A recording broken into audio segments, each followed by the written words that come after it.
Welcome to My Irish Radio Music and Culture News, your connection to everything happening in the world of Irish music and culture. I'm Jamie Flanagan. Each episode will share the latest news from Ireland's vibrant music scene, from traditional and folk to rebel ballads, pub tunes, Celtic rock, and today's top Irish pop. We'll also bring you updates on festivals, cultural events, and people keeping Irish heritage alive around the world. And remember, My Irish Radio is more than just a station. It's your community, your soundtrack, your voice.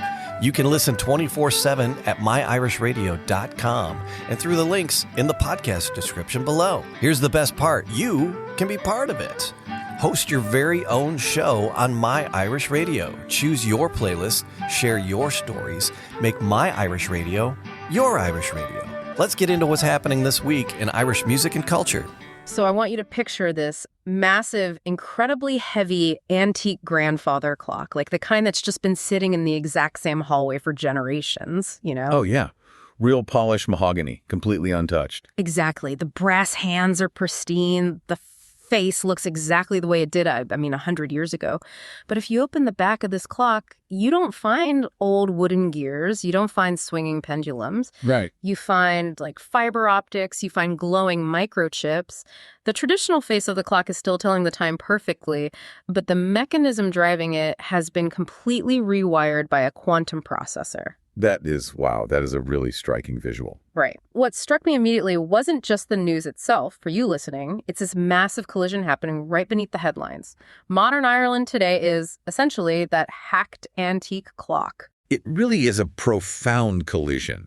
I mean, you have the completely unstoppable forces of the modern world crashing head-on into these ancient, deeply rooted cultural traditions. Mm-hmm. And looking through the bulletin notes, you see this happening across every conceivable spectrum. I mean, we're seeing it play out on sports pitches, in recording studios, and even in government policy debates. And that is our mission for you today. We're going to unpack these notes to explore how a society preserves its soul, really, and its identity, while hurtling at breakneck speed into the 21st century. Yeah, because it's not just about holding on to the past, is it? No, exactly. It's about how you rewire the machinery underneath to make sure that past actually survives. So let's start where the history feels the absolute heaviest. We're looking at the GAA, the Gaelic Athletic Association All-Ireland Final. Oh, yeah. The absolute pinnacle of Irish sports. Right. And these are taking place at Croke Park, which, if you aren't familiar with it, is this massive 82,000 capacity stadium in Dublin. It functions as the cultural cathedral of Ireland. And right now, on that pitch, ancient history and modern sports psychology are just in an absolute clash. They really are, and the stakes could not be higher. Let's actually look at the hurling final first, which is set for July 19th. Okay. So hurling is an ancient Gaelic game, arguably the fastest field sport on Earth.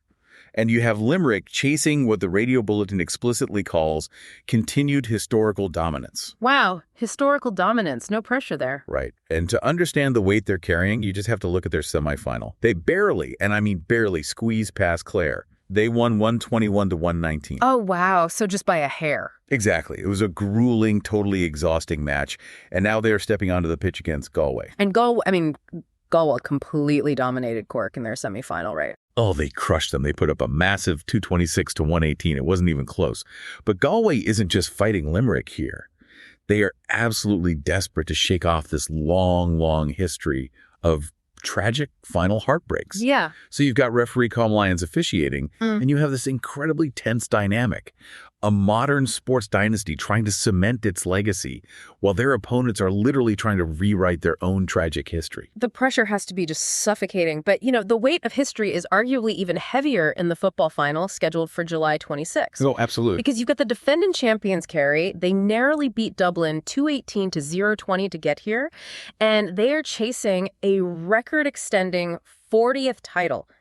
40 championships. It's unbelievable. But then you look at their opponents, Mayo routed Louth like 0-32 to 0-15, just a blowout. But Mayo isn't just playing Kerry. They are playing against the 75-year curse. The famous 1951 curse? Oh, yeah. This is where sports kind of transcend statistics and become pure cultural mythology. Mm-hmm. Because when a team hasn't won a championship in 75 years, an entire county's identity becomes tethered to that narrative of heartbreak. Yeah, that makes sense. We're talking about fathers and grandfathers who lived and died without ever seeing their team lift the trophy again.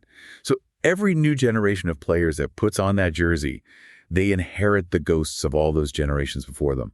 It is just an immense psychological load to carry onto a pitch. Which brings us to the whole jersey drama mentioned in the notes. Because there was a color clash between the teams, right? And Mayo actually lost a coin toss to decide who would change kits. Right, which usually means you have to wear your alternate. Yeah, and everyone feared Mayo would have to wear their blue jerseys. But the GAA stepped in and confirmed Mayo will be allowed to wear their iconic white alternate kit instead. And on the surface, a uniform change sounds trivial, but white is the exact color Mayo wore during their last All-Ireland victory back in 1951. And that specific detail, it's actually a masterclass in modern sports psychology. Really? How so? Well, in behavioral science, there's this concept called anchoring. The physical environment around you, so the colors, the rituals, the sensory inputs, they act as triggers for specific psychological states. Okay. When a modern Mayo player looks down and sees that 1951 white jersey, they're visually aligning themselves with the last generation that actually conquered the mountain. They're bypassing the anxiety loop of the past 75 years of defeat. Wait, hold on. A shirt. I mean, we're talking about elite, highly trained professional athletes here. A white shirt doesn't magically make you run faster or, catch a ball better. No, of course not. So how does putting on a retro color actually give you a competitive edge? Are we really saying a white shirt cures a 75-year curse? Well, it doesn't change their physical speed, obviously, but it drastically changes their cognitive load. Cognitive load. Okay, unpack that. Think about it this way. Your brain has a finite amount of processing power, right? Mhm. If a player is subtly consumed by the narrative of the curse, like say they make a mistake in the first half and think, oh no, here we go again, another classic Mayo collapse. Right, the panic sets in. Exactly.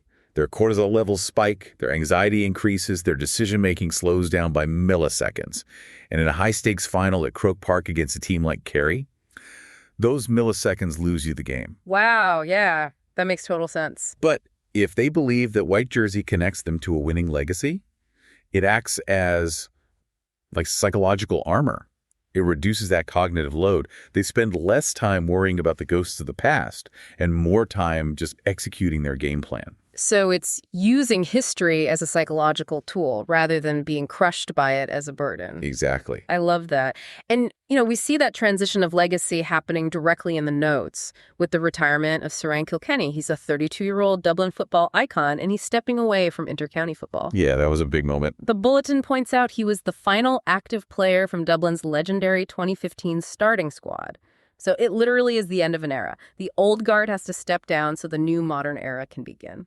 Which is a very natural, organic transition on a sports pitch. You protect the legacy, and then you pass it on to the next generation of humans. You're listening to My Irish Music and Culture News, brought to you by My Irish Radio, streaming the best in Irish and Celtic music all day, every day. From classic jigs and reels to the latest Irish rock and pub favorites, we celebrate the sound of Ireland worldwide. Want to be more than a listener? Be a host. Share your love for the Irish music by hosting your own show on My Irish Radio. It's easy to get started. Just send us an email, myirishradio@gmail.com. Don't forget, you can listen 24/7 at myirishradio.com. Make My Irish Radio your Irish radio. But when we look at the next section of the radio bulletin, we see that passing the torch is becoming an absolute existential crisis in the arts. Man. Yeah, so that psychological armor works for an athlete on a physical pitch because they're protecting a past legacy. But how does that armor hold up when the legacy is being attacked digitally? It really doesn't. Let's look at what's happening to the band The Script. The radio notes highlighted this massive campaign led by their frontman, Danny O'Donoghue. An investigation by the Ivors Academy revealed that over 120 songs by The Script were scraped for AI training data without their permission. Over 120. Yeah. And O'Donoghue is now urging the Irish government to step in and protect songwriters' rights. This is where the collision between ancient tradition and the modern world gets incredibly dangerous. Yeah.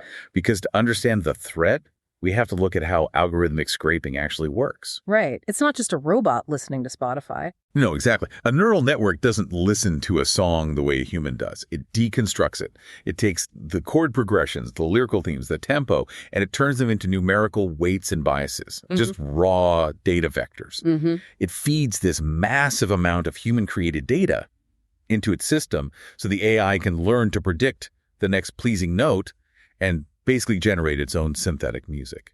It sounds like taking a beautiful hand-woven tapestry, unspooling it into millions of individual threads, and feeding it into a textile factory to just mass-produce cheap, identical T-shirts. That is the perfect analogy, guess. Because they're stripping all the human context out of the data. You have the heartbreak, the joy, the lived experience that actually went into writing those 120 songs, and it's just turned into raw fuel for a machine that doesn't feel anything. The creators are entirely bypassed. They aren't compensated. And their life's work is commodified by an algorithm. But I want to zoom out for a second for you listening.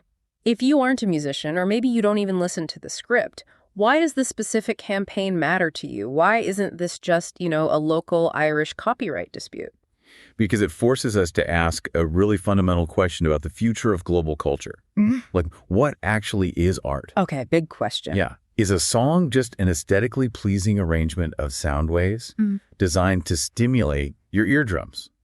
Because if that's all it is, the AI can do that perfectly. It can map the math of a pop hit easily. Right. But if a song is a form of human connection, if listening to a song is about connecting with the lived experience of another human being, then this scraping is a massive existential threat.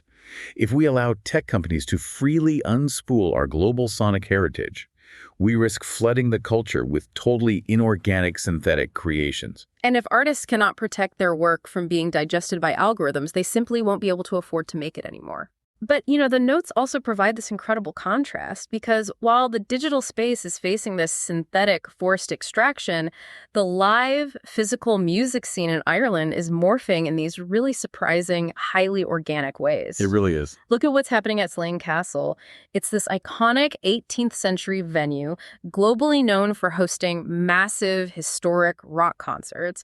But right now, the bulletin notes that country music is surging in Ireland, and it's culminating in the American country star Luke Combs playing 2 sold-out concerts at Slane. Which is wild. Yeah, it's a historic first for the venue. But that is the perfect counterexample to the AI issue. The AI scraping is inorganic, right? It's forced.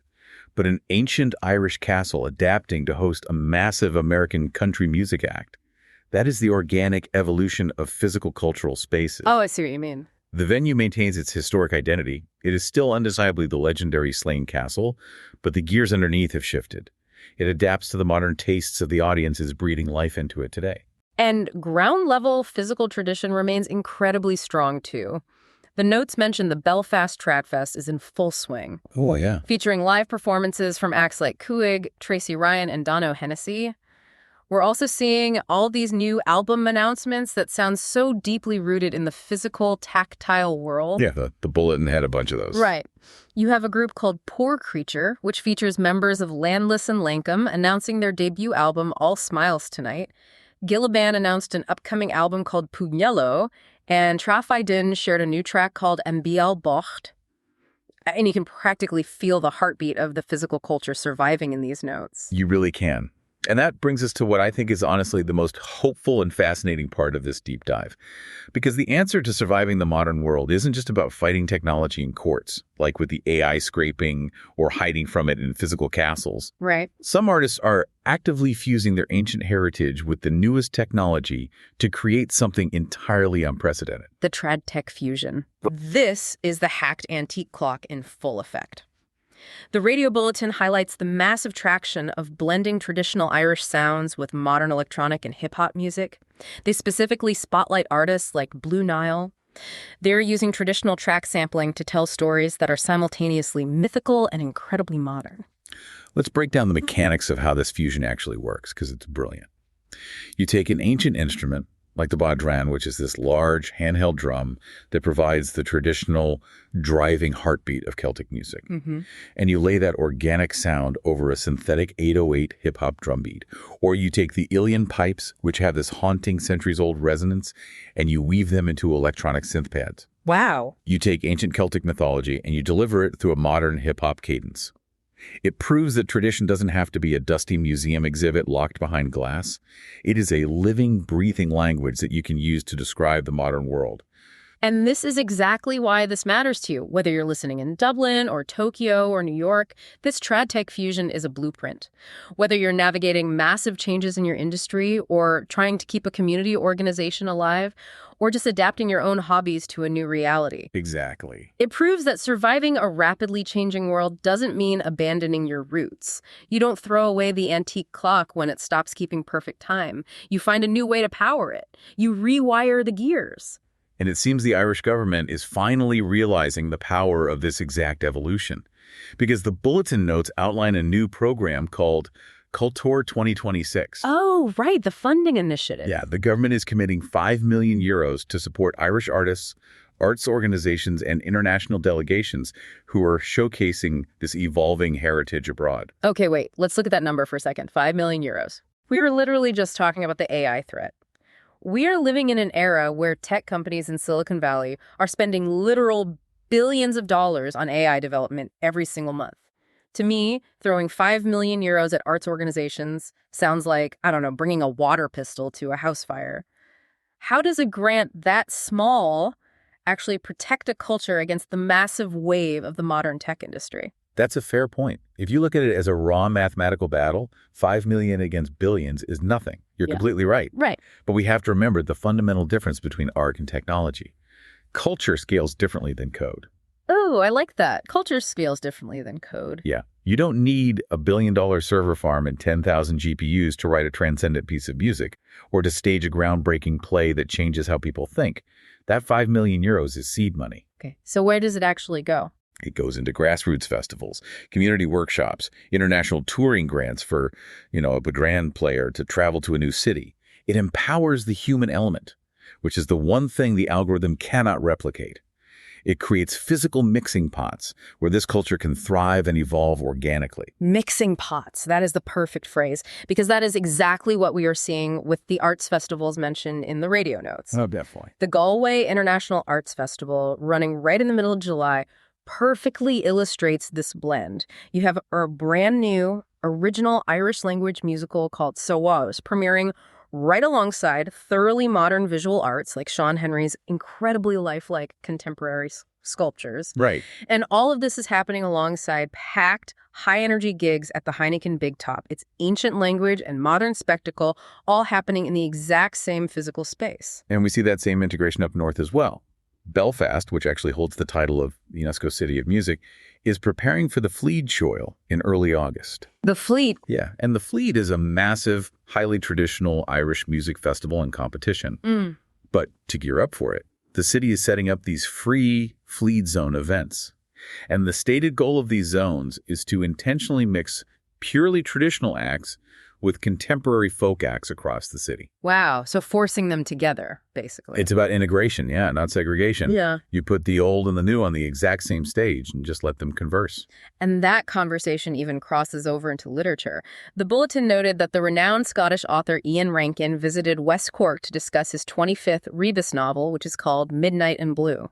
Yeah, I saw that. And you might think, here is a guy reflecting on a 40-year career writing Scottish crime fiction. Why does that matter in an Irish culture update? Because it resonates deeply with Irish crime fiction fans. It's cross-pollination. Exactly. The Celtic fringes are sharing narratives. The historical borders blur together through modern resonance, proving that culture doesn't just survive by looking inward, it survives by connecting outward. And that really is the ultimate takeaway from all of these notes. Culture is not fragile, provided it is allowed to evolve. We see the GAA adapting its rules and resolving Jersey crises, so a 75-year-old psychological narrative can play out in a modern 82,000-seat stadium. We see an 18th century castle pivoting to host American country music. We see artists like Blue Nile pulling ancient mythical stories through the filter of hip-hop beats. This is how a society survives the future. It doesn't fight the clock, it changes the gears. So let's just recap the incredible journey we've been on through these radio notes today. We started on the pitch at Croke Park, exploring the immense psychological weight of a 75-year sporting curse. Yeah. And we saw how the simple act of wearing a white alternate jersey from 1951 can be wielded as a modern psychological weapon to, reduce cognitive load and bypass anxiety. Then we moved into the digital realm. looking at the very real fight against algorithmic song scraping, how AI is unspooling the tapestry of human experience into raw data. And we contrasted that with the thriving, organic, live music scene at places like Slane Castle and the Belfast Trad Fest. Right. And finally, we explored the brilliant trad tech fusion of ancient myths and modern hip-hop, supported by the seed money of the New Culture 2026 funding. We've really seen today that culture isn't a static, dusty thing. It's a living, breathing, fighting entity that adapts to whatever container you pour it into. It absolutely is. But as we wrap up, I do want to leave you with one final thought to mull over, something that builds on everything we've discussed about tradition and technology. All right, lay it on us. So we talked about AI scraping traditional music without permission to learn how to write songs, and the artists who are fighting back. But imagine this scenario for a moment. What if a tech company legally buys the rights to digest hundreds of years of Irish history? They feed the AI every traditional instrument, every folktale, every melody ever recorded, and it processes all of that immense cultural data, and it spits out a completely original, technically perfect, deeply moving traditional Irish ballad. Wow. A song no human ever actually wrote, but a song that perfectly captures the aesthetic and the spirit of the culture. Is that authentic culture? If a machine learns the soul of a nation, who actually owns the digital ghost of that heritage? Who owns the digital ghost? Man, that is a chilling and incredible thought to leave on. Can a machine inherit a heritage? Keep checking the gears on your own antique clocks, keep questioning the world around you, and keep your curiosity alive until the next time. That's it for this episode of My Irish Radio, Music and Culture News. Thanks for joining us. And remember, you can hear the best in Irish and Celtic music 24 hours a day at myirishradio.com. If you ever dreamed of sharing your favorite tunes and stories, now's your chance. Become one of the hosts. Host your own show right here on My Irish Radio. Just send us an email. It's easy as that. myirishradio@gmail.com. Until next time, it's Jamie Flanagan. Keep the music playing and keep Ireland in your heart.